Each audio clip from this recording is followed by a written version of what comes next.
Megaherzzz.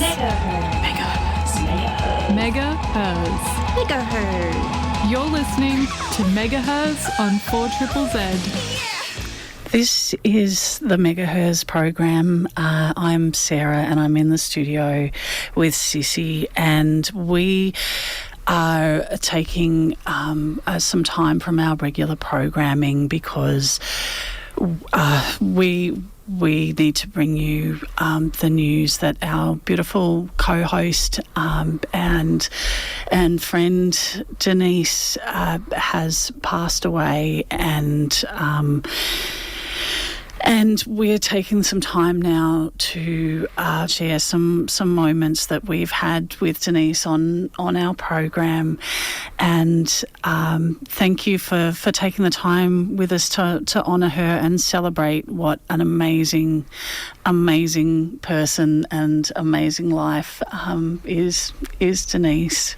And I can tell you one thing that Denise would do if she was in the studio, because she has many times before, would be pointing at me and saying, please make sure that you acknowledge country. So yes, we're broadcasting to you from the lands of the Turrbal and the Yagara people, and we are broadcasting from unceded lands and acknowledge that sovereignty was never ceded, and we absolutely stand in solidarity with them. And I know that was definitely something that was very important and very meaningful to Denise, to be in solidarity with the not just First Nations peoples from Australia, but First Nations peoples all over the world, and definitely felt very strongly about social justice and personal autonomy and the rights of peoples, to make decisions for themselves. And so we stand in solidarity with all First Nations peoples. Mm.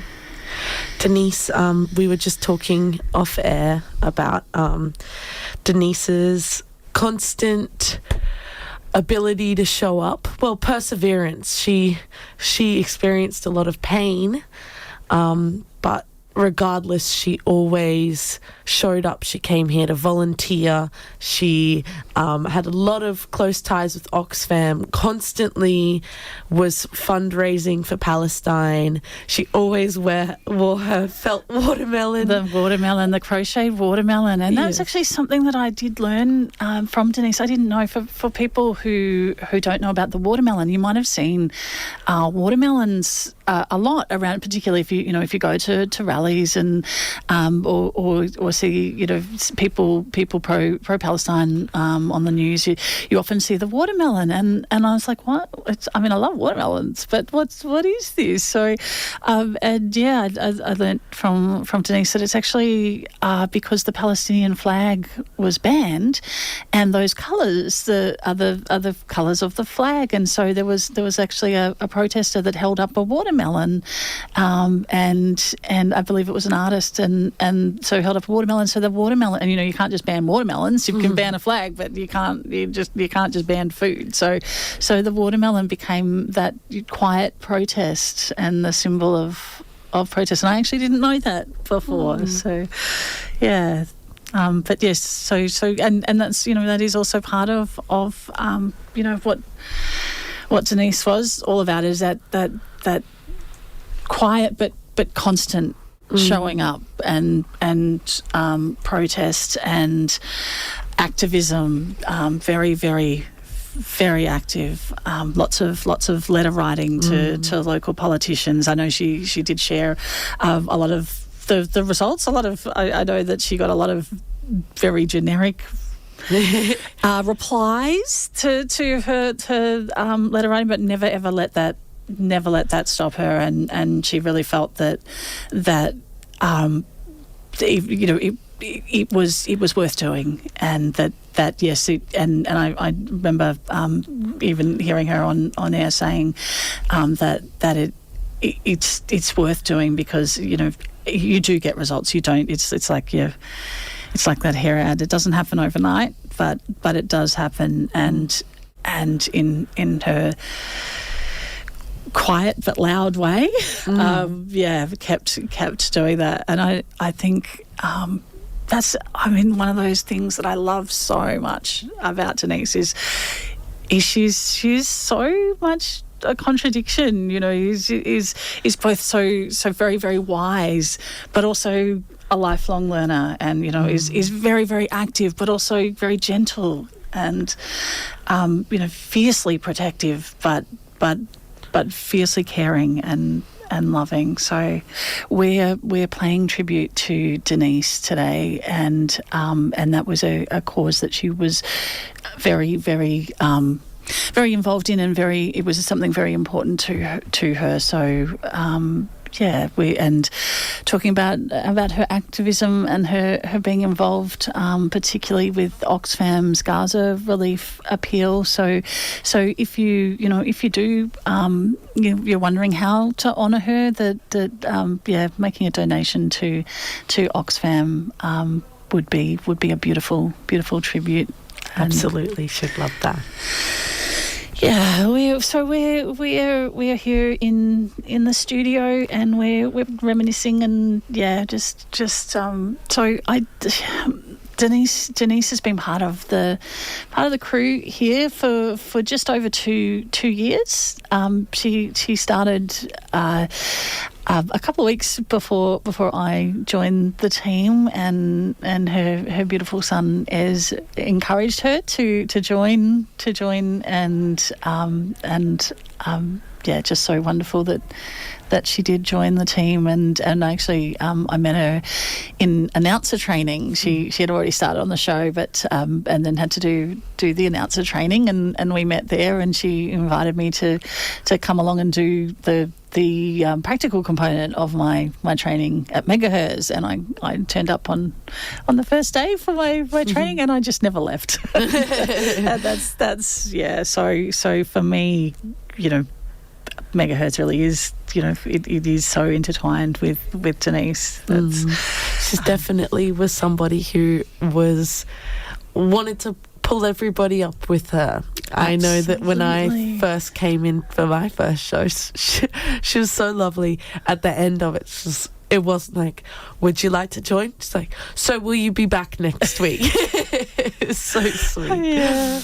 Oh. Yeah. And something that I always and we talked about her being a contradiction, and the so wise and so open to learning. Something that she wasn't shy about talking about was that she actually did not know much about contemporary music when she first joined the show. She listened to almost exclusively classical music. So every show was a chance to learn new music. And I remember in our early shows together, we were kind of scrambling for what are we going to play? What are we going to play? And trying to find, trying to fill an hour of show, and it didn't take long before she found a whole lot of really, really favourite music that she really connected with, and we went from how are we going to fill an hour to what are we going to cut? How are we going to put all this into a show? And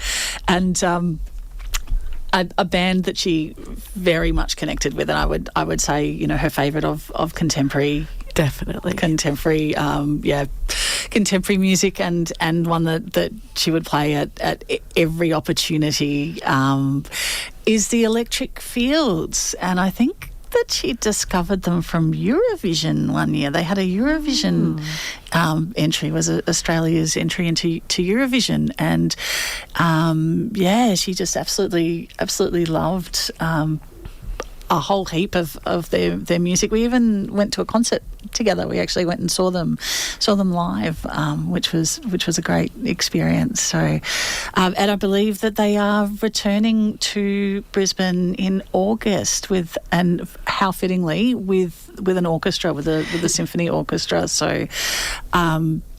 Get along to that. But if you've just joined us, we are paying tribute to Denise, our beautiful, wonderful, effervescent co-host Denise, who passed away last week, and we miss her terribly, and we are celebrating what an amazing person she was, and what she meant to us. And something else that I'd learned from Denise was that she was practicing a practicing Stoic. She was practicing Stoicism, and I found that absolutely fascinating. We had many conversations about philosophy, and my understanding of Stoicism prior to learning from Denise was the only thing you hear about being Stoic is keeping a stiff upper lip and soldiering on and squishing your pain deep down and it turns out that that's not actually what Stoicism is about at all, and that it is much more like modern day Buddhism in that it is about reflecting on things that happen, but that they're not necessarily good or bad, and that your reaction to them is what is important there. And there's a lot more to it, but definitely something that Denise was very passionate about and very interested in, and doing continual learning on, and something that she did share with us. And it is great to have your assumptions challenged like that. So absolutely. Yeah. And we were talking about it, and out of curiosity, we wanted to know what death meant, what the ideas and thoughts about death were for somebody practicing Stoicism. And modern Stoicism generally adopts an agnostic or indifferent stance towards the afterlife, focusing instead on living virtuously in the present. And I think that that's exactly what she did, and I hope that it all works out as peacefully as this sounds. I think that she lived very virtuously through her life. Absolutely lived, in the moment, and made it all count. Made everything that she did count. So, I think, I think that did lead to a good happy life for her. Absolutely. Yeah, very, very hard time for us in the studio here, but also, and again with those contradictions, it's a hard time, but celebrating such a wonderful person, and such a beautiful life. It's so beautiful to just think about her, and I hope that you guys are finding some joy. Yeah, and if you wanted to share anything with us, your thoughts, or maybe some good memories from our shows from the past 2 years, and we'd love to hear from you. One thing that just popped into my head was how she did a really good job of finding a very good range of music. We do have a fantastic database here at 4ZZZ, so sometimes I'd come in and she would have picked songs that I was going to pick. I know. And I was like, Denise, this is crazy. Mind reader. Yeah. But sometimes I would play like Big Wet. It's like very provocative. Always educational here. Yeah, on so much fun. Megaherzzz. But she had such an open mind. Like I think sometimes like, oh my gosh.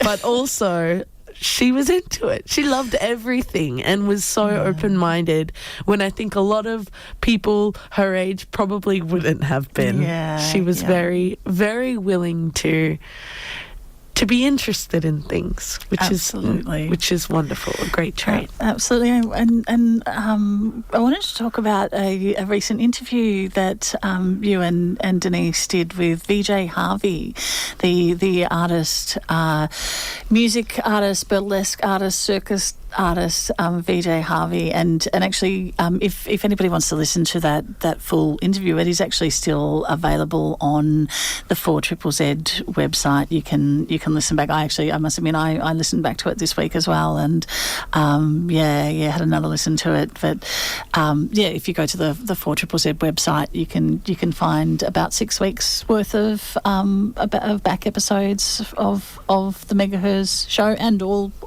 4ZZZ shows. But one of those is an interview with VJ Harvey. Can you tell us a bit about that one? Well, Denise sourced that interview, I think, from Ez, who had VJ Harvey on Transmissions, I think. And it was so awesome that Denise took interest in VJ Harvey and their work. Because, again, very, empowering, incredible artist. And it was just lovely, and it was such a good conversation, and reflective of Denise, and just doing it, reaching out, getting that interview sourced, and just liking what she heard and bringing it on. And really, you could tell from her questions, she was really listening and really open to to what VJ had to say, and really worth listening to. So we're gonna play Bitch Box by VJ Harvey, and this one requires a language warning, but yeah. VJ Harvey with Bitch Box, and was an important song we wanted to play because of Denise's, because Denise liked it, because of the interview, and we're just kind of sitting here going, that's a funny song to play with the mood that we're having right now, but also that's Denise, isn't it? It is. She would love that. so much contrary. Oh, you know what I'm trying to say. But I was even like, what do I wear into the studio for today? And I chose. It's a pink shirt with a green love heart, and the words say "fuck the patriarchy." So that's it. I wore that especially for Denise, because I thought she'd like that, and it's a Red Heart campaign shirt as well, and we're coming to the end of our show today, but not the end of Megaherzzz. Megaherzzz will continue, and we want to honour all of the good work that Denise has done, and continue with the segments that were so important to her. We did things like Mega Sports. She loved Mega Sports. Mega Sports and the Matildas. Absolutely loved the Matildas, and we definitely have to get along and see a Matildas game. Yeah. And also, like all of us here in Megaherzzz, she had a real connection to the work that Sherele Moody does, and I think that we all take Sherele Moody as an incredibly powerful source of information, and so I think that it's really important that we continue the men's violence register. Absolutely.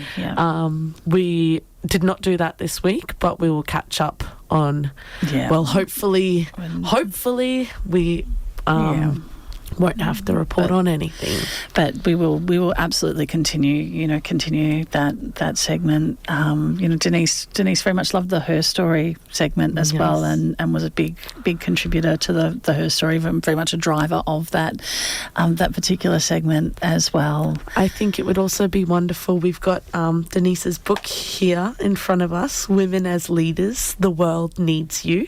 Maybe in some of the weeks coming we we could do a her story on her I think that would be read some amazing. segments of her book, because how cool that she has this legacy. I know, and I do love, I love that she was a leader and wanted other women to be leaders, and but was still, was never. Was always bringing other people up, was always, and was always learning, was always learning something new, and never proclaimed to be the expert. And even though she was the expert, She was. and And I think that that's something that I'm going to take from this. She was a pacifist as well as a stoic. And I think that we can all learn something from her, carry her pacifism and strength to protest and take action. And, she's fierce. She's fierce. Keep participating in your community, keep being active, keep learning, and keep fighting, and we will absolutely carry her with us in everything that we do in Megaherzzz. Okay, you've been listening to Megaherzzz on 4ZZZ. So, Denise, we love you very much.